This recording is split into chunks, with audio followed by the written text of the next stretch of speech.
Good morning/afternoon/evening, everyone.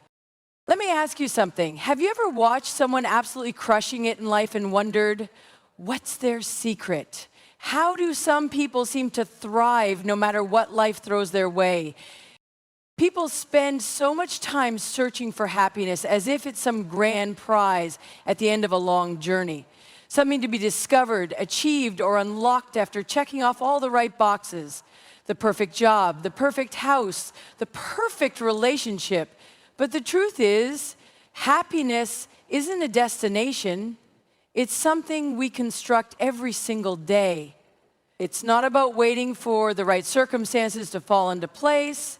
It's about intentionally creating the conditions that allow happiness to thrive no matter where we are or what challenges we face. Think about it like building a fire. You don't just sit around and hope warmth finds you. You gather the right materials: wood, kindling, oxygen. You strike a match, tend to the flames, and keep feeding it fuel. Happiness works the same way. It's not something we passively receive. It's something we generate through our actions, our thoughts, and the choices we make daily. One of the biggest misconceptions is that happiness is tied to external achievements. We tell ourselves, I'll be happy when I get that promotion, or I'll be happy when I finally have the time to travel. But what happens when you get those things? There's a brief moment of satisfaction, and then, just like that, you're on to the next goal, chasing yet another milestone, never quite arriving at this mythical place called happiness. The happiest people aren't the ones who have the most. They're the ones who know how to make the most of what they have. They find joy in the journey rather than waiting for the finish line. They don't just expect happiness to appear out of thin air. They build it brick by brick, day by day, through gratitude, through connection, and through the way they approach life's ups and downs. And let's be honest, life isn't always sunshine and smooth sailing. There will be setbacks, disappointments, and unexpected detours. But happiness doesn't crumble when things don't go according to plan, because true happiness isn't fragile. It's built on a foundation of resilience, on the understanding that even in tough times, we have the power to shift our perspective, find meaning in our struggles, and create moments of joy no matter the circumstances. So instead of asking, how can I find happiness? Ask, how can I build it today? Maybe it's through appreciating the little things, a good conversation, a quiet moment of reflection, a challenge that helps you grow. Maybe it's by being kind to someone else, by lifting someone up, by choosing to see possibilities instead of problems. Happiness isn't something you stumble upon. It's something you craft, nurture, and invest in every single day. And the best part, once you learn how to build it, you realize it was never out of reach in the first place. One of the biggest obstacles to happiness and growth is the belief that we are stuck exactly where we are, as if our abilities, intelligence, and potential are set in stone. How many times have you heard someone say, or maybe even told yourself, I'm just not good at this, or I'll never be able to do that, or that's just not who I am? These statements feel final, like a period at the end of a sentence. They create a mental roadblock that keeps us from pushing forward, from trying, from believing that things can change. But what if we added just one small word to those sentences? Yet. I'm not good at this, yet. I don't know how to do that, yet. I haven't figured it out, yet. That one simple word has the power to transform how we see ourselves and our potential. It shifts our mindset from one of limitation to one of growth. It reminds us that where we are today is not where we have to stay. It turns failures into stepping stones and struggles into opportunities for learning. Think about the people you admire most, the ones who seem to accomplish incredible things, who exude confidence, who have mastered their craft. Do you think they were just born that way? Of course not. They started exactly where everyone else does, at the beginning. They struggled, they made mistakes, they doubted themselves. But instead of believing that their limitations were permanent, they embraced the idea that growth was possible, that skills could be developed, that expertise was something to be earned through effort and persistence. The truth is, we are all works in progress.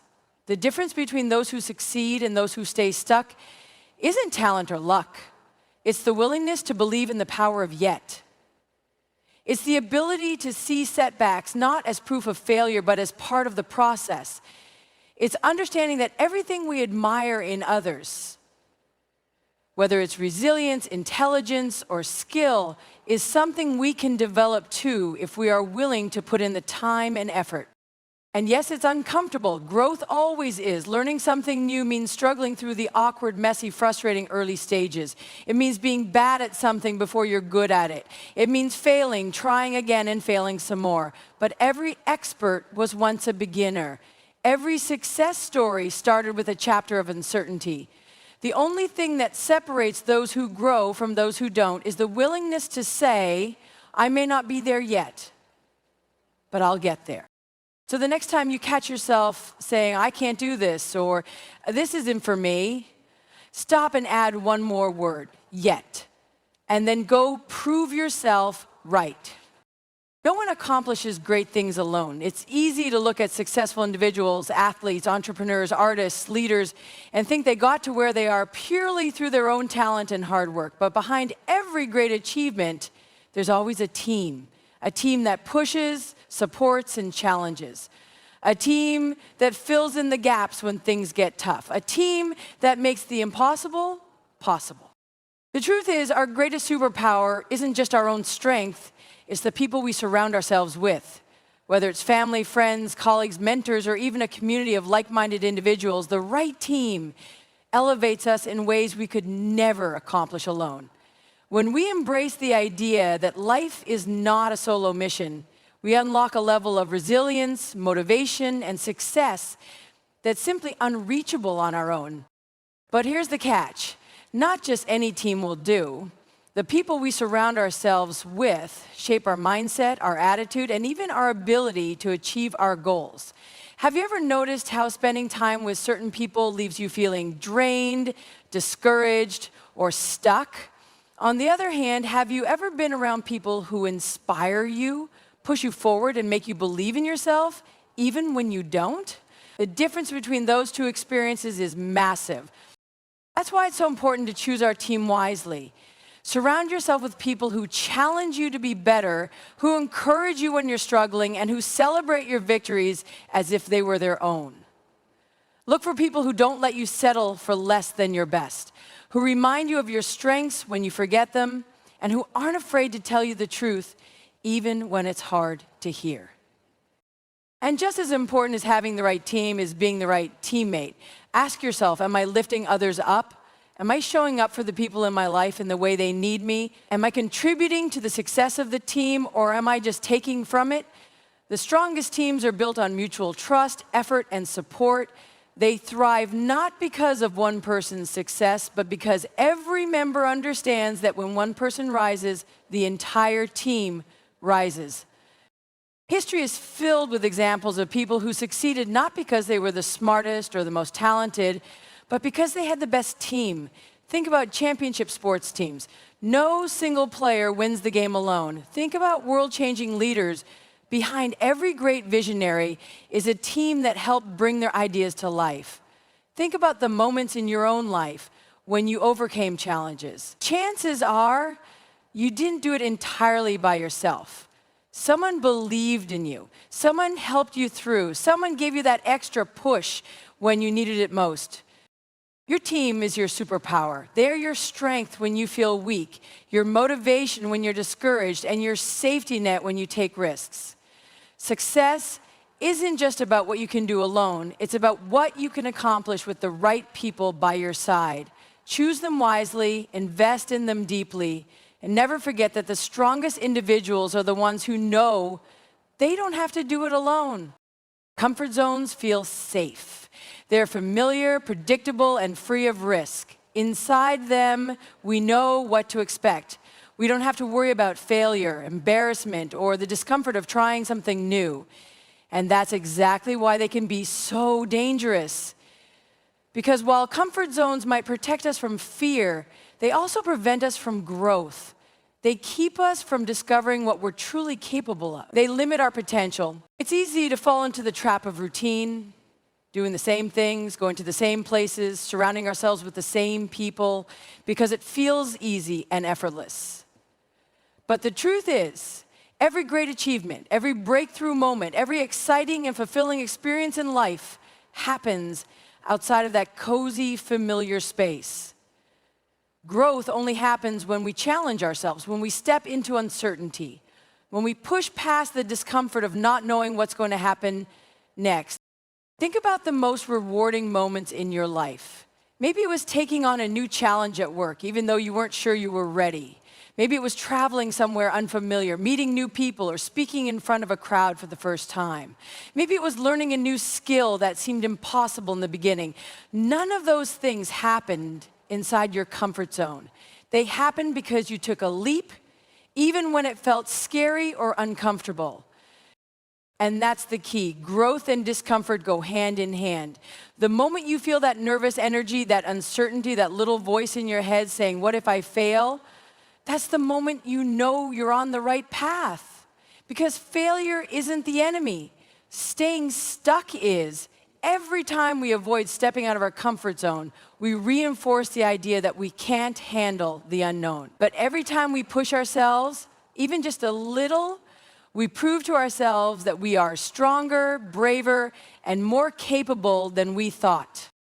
Look at the most successful people in any field. Athletes, entrepreneurs, artists, innovators. They didn't get to where they are by staying comfortable. They got there because they were willing to take risks, to face uncertainty, to keep going even when things got hard. They understood that discomfort is a sign of progress, not a signal to stop. So ask yourself, where am I playing it too safe? Where am I letting comfort hold me back? What opportunities have I avoided because they felt unfamiliar or scary? Stepping outside your comfort zone doesn't mean you have to make huge, life-altering changes all at once. It can start small. Having a conversation with someone new, trying a different approach to a problem, saying yes to an opportunity that intimidates you. The important thing is to keep pushing, to keep stretching, to keep challenging yourself. Because every time you do, your comfort zone expands. What once felt impossible starts to feel normal. What once scared you becomes second nature. The greatest version of yourself doesn't live inside your comfort zone. It's waiting for you just beyond it. So take that step, embrace the discomfort, and remind yourself that everything you want, everything that will make your life extraordinary, is on the other side of playing it safe. In a world that often teaches us to focus on what we can get, the most fulfilled and truly happy people are the ones who focus on what they can give. Success, happiness, and meaning in life don't come from accumulating the most wealth, recognition, or achievements. They come from making a difference, from knowing that in some way you've contributed to something bigger than yourself. Giving more than you take isn't just about generosity. It's about shifting your mindset from "what's in it for me" to "how can I serve?" It's about understanding that true fulfillment doesn't come from selfish pursuits, but from lifting others up, from adding value, from making the lives of those around you better. At first, this might seem counterintuitive. We're often told to chase success, to compete, to look out for ourselves. But think about the people who leave the greatest impact, the leaders, the mentors, the friends who inspire us. They're not the ones who took everything they could. They're the ones who gave freely, who shared their knowledge, their kindness, their support. And in doing so, they didn't just help others. They built meaningful relationships, earned deep respect, and found a level of joy and satisfaction that material success alone could never provide. Giving isn't just about money or grand gestures. It's about small, daily acts of kindness. It's about being present when someone needs you. It's about sharing your knowledge, mentoring someone who's just starting, or taking the time to listen when someone needs to be heard. It's about showing up, not because you expect something in return, but because you can. And here's the secret. The more you give, the more you receive. Not necessarily in a direct transactional way, but in a deeper, more profound sense. When you pour into others, you build relationships based on trust and genuine connection. You open doors to opportunities you never expected. You cultivate a sense of purpose that makes even the hardest days feel meaningful. Science even backs this up. Studies show that acts of kindness release dopamine, creating a natural helper's high. People who focus on giving rather than taking tend to be happier, healthier, and even live longer. When we contribute to others, we reinforce our own sense of worth. We remind ourselves that we have something valuable to offer, that we matter, that we're capable of creating positive change. But giving isn't just about what it does for us. It's about the ripple effect it creates. A single act of kindness, a single moment of generosity can set off a chain reaction. The person you help today may go on to help someone else tomorrow. The energy you put into the world, whether positive or negative, spreads. So why not make sure what you're putting out there is something that builds people up rather than breaks them down? Think about how different the world would be if more people focused on giving rather than taking, if businesses prioritized impact over profit, if friendships were built on mutual support rather than personal gain, if we all woke up each day asking, how can I add value instead of what can I get?